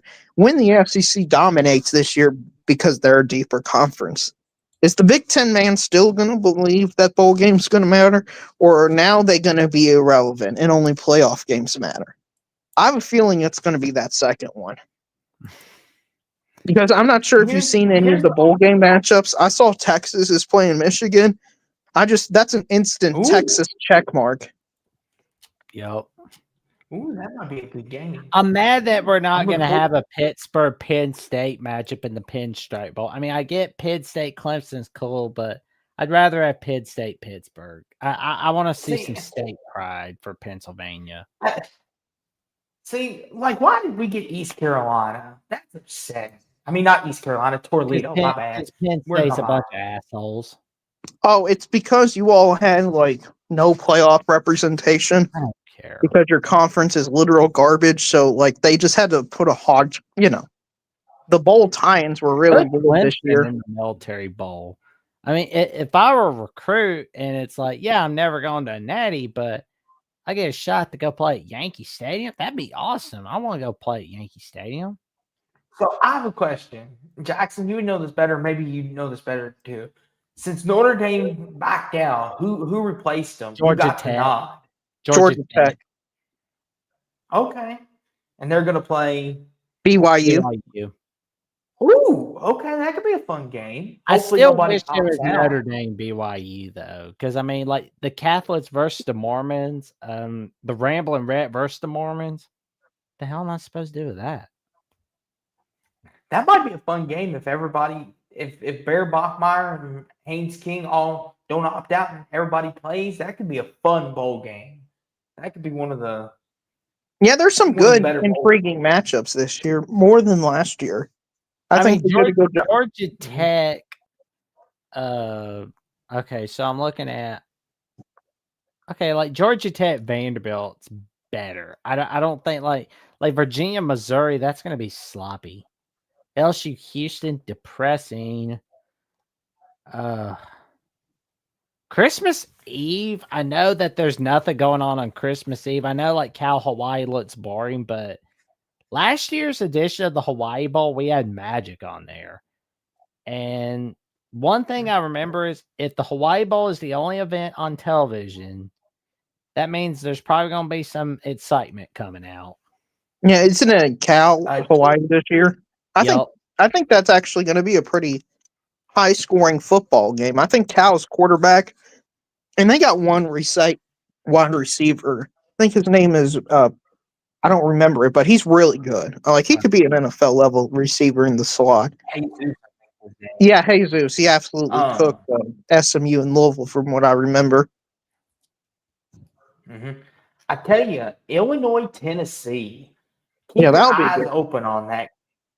Yes, because I want to see who's legit. Because that kind of seems like the battle of the winner of that game will have momentum for next year. Because Tennessee and Illinois are kind of in the same ballpark almost. Now, obviously, Tennessee, I would say, is a little higher grade. Like they have a more higher ceiling than I think Illinois. But I think, yes, Tennessee has way more talent than Illinois. But I think that's going to be a fun little game. Arizona State Duke could be fun. Iowa Vandy. Ooh. An Iowa defense versus a Vandy offense. Quick take on that, Daryl. Do you think Vandy, how do you think they'll stand up against that defense? Iowa has got absolutely blasted anytime they play a top 25 team outside. Now, it's improved greatly this year. I'm leaning Vanderbilt early, but, with injuries and opt-outs and all that stuff, it really depends on Diego Pavia if he's going to play in that game. He's going to be by far the best player in that game. So if he plays, I'll take Vandy. If he doesn't, I'll take Iowa. Yeah. Nebraska and Utah. Real That's a fast, good too, in game. the Las Vegas Bowl. That's a good game. I mean, Jackson, let me ask you real fast, good buddy. Is this a must-win for Matt Rule? Yes. Okay. Because a lot of people are beginning to question if he can actually lead Nebraska to where they want to go. That's why I'm asking. Is this a must-win? Honestly, it's that whole Pavia, that whole Raiola injury that's been that's been really getting Nebraska down. Oh boy. Apparently, Tennessee fans are talking bad about your team, Jeriel. Hey, listen, we didn't get a bowl invite this year. I mean, listen, next year we won't get a bowl invite either, and that'll be okay. Now you can't win them all, or even some, or even a few games. Arizona, SMU. That'll be a fun game. Oh, that'll be fun. And Wake, Mississippi State. How did Mississippi State sneak in? No offense. It's because of the opt-outs of Iowa State and Kansas State, I think it was. Yep, Iowa State, Kansas State. Funny enough, who'd have thought that would happen? Week 0 after the game, it's like, oh, Iowa State had a great game. Yeah, well, both these teams are going to opt out of their bowl game anyway. If you had said that, people would have looked at you weird in week 0. I think Mississippi State's a good replacement. I think Mississippi State Wake Forest could be a legit good football team because Wake Forest is on the level of Arizona State, in my opinion. And that was a really good football game back in oh man. March. Well, the beginning of the season. Well, anything else we got for Norway Jackson. Oh. All right, Jackson. Don't you start on us. I'm not. Anything else we got for tonight? Yes. No. Real fast, Daryl. Blake Gregory's been asking, what do you think of Will Stein, the hire there? Give your take on that real fast for us, if you wouldn't mind. Yeah, I like Will Stein as a hire. I like an offensive mind going in a different direction. I think it's going to bring something different and exciting. I hope quarterback issues will finally be solved at Kentucky. We've had literally a revolving door at quarterback over the last 5 or 6 years. And I'm hoping with the rotation of just offensive coordinator as well, we're able to get some continuity, some stability, even if we lose an offensive coordinator or quarterback that Will Stein, as the offensive genius, should provide, will be fine and will be exciting. Like, I think it's tough losing games 20. Like, if you don't score 24 points on us, it's basically over. I think it's more exciting to lose 38-35. And I'm hoping we at least lose a few games like that. I recognize we're not going to be good because we play Tennessee, Texas A&M, and like a whole host of other Oh teams that Lord. play better than Kentucky. Yeah, I know. But you are what your record says you are. We might be 4-8 next year, Austin, if you look at our schedule. I mean, it's Listen, just elite team after elite team after elite team. why are they doing that to poor Kentucky? I thought if you were a bad team the previous year, they give you a little break in the schedule. I don't think there's any Like, break in the SEC. I mean, listen, it's not like in the ACC where you get to play Wake Forest, NC State, and then you get to go to a bowl game against Toledo. I mean, okay. Toledo, I mean, Listen no here, Church. offense. Oh, I would eat Kentucky in football. What in the world? I know they would Anywho, destroy us in go ahead, basketball. Andrew. I know they would destroy us in basketball. That's the only thing I do know for sure. But listen, Kentucky is a women's volleyball school, okay? I can't help that. That's just who we are, okay? We got the number 2 team in the country. We're in the Sweet 16. Hopefully, we make the national championship game and lose to Nebraska, the other only women's volleyball school out there. So, this is my Baseball, DeReal. postseason. Why Yeah, did you not say Kentucky was baseball school? Hey, listen, it's postseason in women's volleyball right now, okay? We're in the Sweet all right. 16. We're the 1 seed. We're riding Okay. high. We're going to make the Final Four most likely, and it's going to be exciting. Okay, DeReal. I was just going to say baseball would be a better sport because not that many people watch volleyball, but Hey, listen, I like to win, but- okay? I want to see my team win. It's very rare nowadays to see Kentucky wins. That graphic hasn't popped up a lot for me lately in any sport. So, I'm having to go deep in the weeds. I had to watch some golf highlights the other day, okay? Oh wow. Yeah, I know. I'm having to go You deep. really need a win. You know what, DeReal? I almost have pity for you now. You're watching golf highlights. Yeah, I know. Wow. But shout out to the bench. By the way, I saw a funny thing. Based on transitive property, Michigan's 40 points better than Gonzaga. Gonzaga's 35 points better than Kentucky. So Michigan-Kentucky should be a 75-point basketball game. Just think about it. Hey, but let's go out with the StreamYard thing. I don't know. They're trying to push you out of the playoffs Jackson. as well. That's what's happening. But as always, though, DeReal, it's always a pleasure having you on. Even though you're a darn Kentucky fan. Ben, listen here, Ben. Don't make Jackson get the Pop-Tart out on you. You stop it. Hey, look, I get to watch that high-octane Oregon James Madison game. That's what I wanted to see entering the season. I'm going to be like, yes, I got to see James Madison, Oregon in the college football playoff. Listen, you all are good. Oregon's a great team. They could probably will make the semifinals because their path is easy, and then they'll lose to Indiana. That's Oregon's best season they've had, maybe in the history of their program, and in this era, they've lost to Indiana twice. That's the best program since they made the national championship game. We lost to Indiana twice. And Jackson, apparently you're a closet Tennessee fan. Oh Lord. But anywho, dude, though, DeReal, that knowing you, DeReal, you were probably like at the beginning of the season, the perfect playoffs. We'll have Oregon, JMU, and we're gonna have an Ole Miss Tulane rematch from the show. Oh yeah, that's exactly what I was thinking, Austin. When I saw Tulane play Ole Miss, I said, "Man, I wonder in 10 weeks if Tulane can improve enough to overcome this 35-point loss." That's exactly what I was thinking. Oh man. Well, I Man. will say though, we're getting close to running out of time for the show, but it's gonna be a while. We've got a fun wild ride ahead of us. Oh, come on. Yep. I didn't do that. There we go. You're back. But we're gonna be wrapping up just a little bit.